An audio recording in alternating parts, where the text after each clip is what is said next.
Prodi Pendidikan IPS semester 5, Miss. Di sini saya Taliza Fitri, ada teman-teman saya Rosmawati, Cynthia, Maharani, dan juga Sakti. Di sini kami ingin melangsungkan wawancara mengenai teknopreneur. Ada pun beberapa hal yang kami tanyakan. Yang pertama, kami ingin menanyakan bagaimana profil praktisi pendidikan.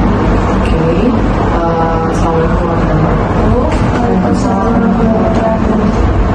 Nama lengkap Pipit Rahayu, Dr. Pipit Rahayu yang sekarang telah diangkat menjadi dekan di Fakultas Teknologi Pendidikan dari Oktober 2022. Sebagai praktisi pendidikan, beberapa kegiatan sudah dilakukan sebagai asesor SM, asesor PPG, kemudian juga sebagai certified public speaker dan beberapa kompetensi lainnya. Lanjut pertanyaan yang kedua, Miss. Apa kompetensi yang Ibu miliki sebagai praktisi pendidikan? Seperti yang disebutkan tadi di awal, kompetensinya yang berhubungan dengan certified public speaker, misalnya kompetensi di bidang public speaking, terutama di bidang English public speaking. Nah, ini sudah tersertifikat oleh NSP dan National Certification Council. Nah, yang kedua, sebagai asesor BSM dan sebagai asesor PPG, kita memiliki soft skill di bidang how to assess school, bagaimana menilai sekolah untuk tahap akreditasi, bagaimana menilai peserta kandidat untuk PPG lulus di kegiatan PPG pelajaran. Terus ini apa saja soft skill yang Ibu miliki yang dapat menghasilkan uang? Nah, jadi soft skill yang disebutkan tadi seperti certified public speaker, ini sudah tersertifikasi dari 2 tahun yang lalu, dan dengan kompetensi ini beberapa institusi, kemudian organisasi itu memanggil untuk dapat memberikan sosialisasi bagaimana menjadi public speaker yang baik di dalam how to be a good public speaker, dan boleh dibilang ini sebagai narasumber atau praktisi. Kemudian hal yang lainnya, asesor BSM dan asesor PG juga dari melaksanakan kegiatan proses akreditasi itu ada beberapa honor dan insentif yang akan dikeluarkan negara untuk beberapa hal atau kegiatan yang telah diselesaikan. Kemudian apa saja tadi yang pernah Ibu capai selama menjadi praktisi pendidikan? Kalau pencapaian, Miss dari tahun 2009 itu concern ke bidang pendidikan bahasa Inggris dan tourism. Jadi dari 2009 itu dinobatkan kemarin sebagai daerah Kabupaten Pekanbaru 2009 dari Dinas Pariwisata Kabupaten Pekanbaru. Kemudian kita lanjut ke provinsi dan alhamdulillah Kabupaten Pekanbaru itu menempati juara 1, berarti kemarin kita dapat daerah provinsi Riau tahun 2010. Kemudian melaju ke tingkat nasional 2011. Waktu itu bersama-sama dengan seluruh duta wisata di masing-masing provinsi, 33 provinsi. Alhamdulillah 2011 kita mendapatkan wakil 2 duta wisata Indonesia, itu sudah sampai ke tingkat nasional dan hal pariwisata. Nah, dalam hal pariwisata tersebut banyak skill-skill yang harus dimiliki, harus bagus public speakingnya, terutama dalam bahasa Inggris public speaker, beberapa hal yang di bidang akademik. Alhamdulillah kemarin S2 menamatkan pendidikannya 1,5 tahun dengan posisi kumhal, dan S3 juga barusan menamatkan 2022 3,5 tahun dengan posisi kumhal. Itu yang akademik. Yang lain-lainnya Miss juga dulu tahun 2000 dari SMA ya, karena SMA-nya teman baru sudah menjadi radio broadcaster.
working sehingga bisa menjalankan semua aktivitas itu dengan baik dan lancar. Dan harus juga dikembangkan ya, dalam artian gelar doktor itu bukan gelar paling tinggi yang didapatkan oleh sebuah atau seorang akademisi ya. Masih ada gelar profesor di atasnya dan tidak boleh luas dengan apa yang didapatkan. Skill yang pokoknya harus kembali meningkatkan dengan cara mengikuti selalu pelatihan yang ada, dengan menumpahkan selalu apa yang kita punya dalam narasumber misalnya, dalam sosialisasi, dalam menjalin kerjasama dengan mitra-mitra yang ada. Salah satu bentuk cara agar konsistensian ilmu atau soft skill yang kita punya. Terakhir, apa peran ibu sebagai praktisi pendidikan dalam memajukan universitas kesehatan? Nah, untuk memajukan UTP, Miss juga lupa missing kasih tahu di 2021 Miss juga diangkat sebagai duta kampus merdeka oleh Kementerian Pendidikan Kebudayaan dan Perguruan Tinggi. Untuk di Provinsi Riau, perwakilannya adalah Miss dari kampus kita Universitas sekalian mengenai kampus merdeka. Nah, hal ini juga pasti otomatis akan membawa nama UTP dan juga bisa di tingkat nasional. Bagaimana di UTP bisa menerapkan, mengimplementasikan kurikulum yang terintegrasi dengan BKP, Merdeka Belajar Kampus Merdeka. Beberapa hal-hal yang harus dapat dari pelatihan, dari kementerian dan segala macam akan disebarkan semuanya ke universitas, khusus di fakultas, sehingga nanti semua mahasiswa sudah bisa mengikuti kurikulum yang sudah terintegrasi dengan Merdeka Belajar Kampus Merdeka. Dimana kan sekarang seluruh mahasiswa diberikan kesempatan 3 semester untuk dapat belajar di luar. Semester pertama belajar di prodi yang berbeda tapi di universitas yang sama dalam PT. Semester kedua di prodi yang sama tapi di PT yang berbeda, di instansi yang berbeda, di institusi yang berbeda. Semester yang terakhir dan semester yang ketiga itu di luar, di boleh di university atau di instansi atau di dinas. 3 semester ini yang harus dapat kamu tempuh dalam kurikulum yang terintegrasi dengan Merdeka Belajar Kampus Merdeka. Tahun ini, tahun kedua, nanti di tahun ketiga kita akan lebih menerapkan lagi dan mengimplementasikan lagi kegiatan dari Merdeka Belajar Kampus Merdeka khusus untuk Fakultas Kedua dan Pendidikan lebih baik lagi dan lebih